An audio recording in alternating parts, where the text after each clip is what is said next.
Louis Chédid est devenu un artiste par amour de la liberté. C'est ce que le musicien explique dans Le dictionnaire de ma vie. Il nous parle de son enfance, de sa mère, la romancière André Chédid, de ses enfants avec qui il est si souvent parti en tournée.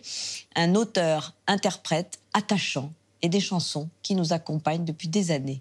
Alexia Gaillard revient avec lui sur quelques lettres de sa vie. T'as beau pas être beau, mot de cinglé, À la fin des années 70, Louis Chédid et sa moustache déboulaient dans la chanson française avec ses mélodies entêtantes. Si soit-il. J'arrive pas à y croire, c'est comme un cauchemar, sale cafard. Aujourd'hui indissociable de la tribu Chédid et fils de l'écrivaine et poétesse André Chédid, il a accepté d'évoquer pour nous le dictionnaire de sa vie. Et on commence avec A comme artiste. Je la voyais se lever et puis prendre son petit-déj et puis après se remettre dans son lit avec sa machine à écrire. Et c'était quelqu'un de très... oui, dans les nuages. Elle était dans la poésie. Évidemment, elle m'a imprégné de plein de choses comme ça. J'essaye de communiquer par une langue presque quotidienne. Alors ça demande évidemment pas mal de travail, mais j'aime beaucoup de passer par ce filtre. C'est simple à lire, enfin, on voit les images, mais c'est tellement... les mots sont tellement bien choisis, quoi. T'as beau pas être beau.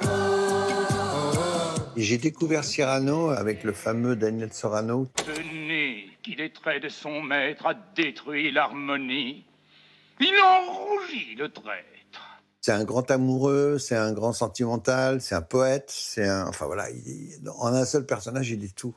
Et donc, c'est un personnage d'une force inouïe, quoi.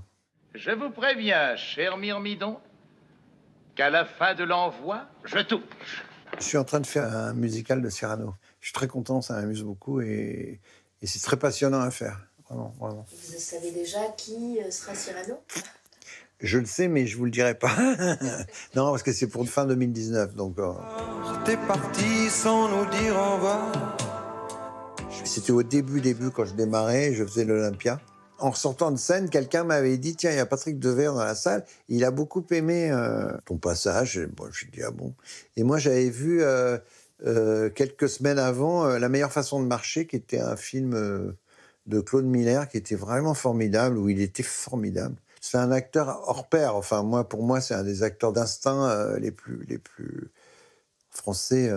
Moi, je le place vraiment tout en haut. T'es toujours en train de bouquiner, toi.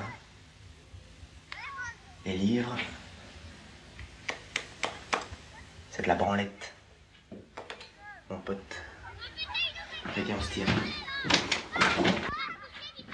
Tu sais, moi, les gens qui lisent tout le temps... Quelle leçon.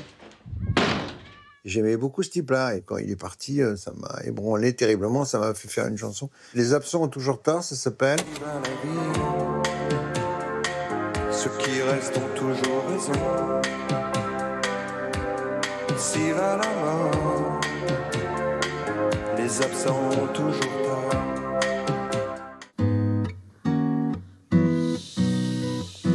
J'avais vécu ce moment magique où je me suis retrouvé, moi débutant, avec Brassens, Salvador, en train de faire Émilie Joly. Moi, j'étais le raton laveur rêveur, et j'ai trouvé ça merveilleux. Et puis l'expérience a été formidable, ça a été un succès fou et tout. Je suis blanc d'un côté, mais je suis tout noir de l'autre. Comme un film de Charlot, mais ça, ce n'est pas ma faute. Telle est la rançon du raton laveur.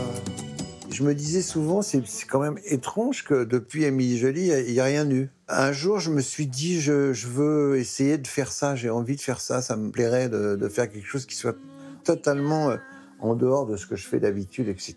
Et on a fait Le Soldat Rose. On m'appelle le soldat rose.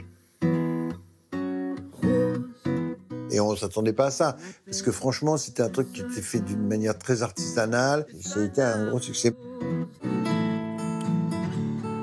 On ne dit jamais assez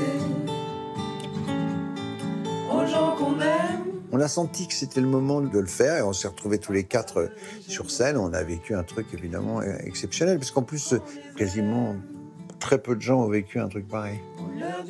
Et évidemment, sur le public, ça a donné une émotion en plus. Sans elle, on serait même pas la moitié.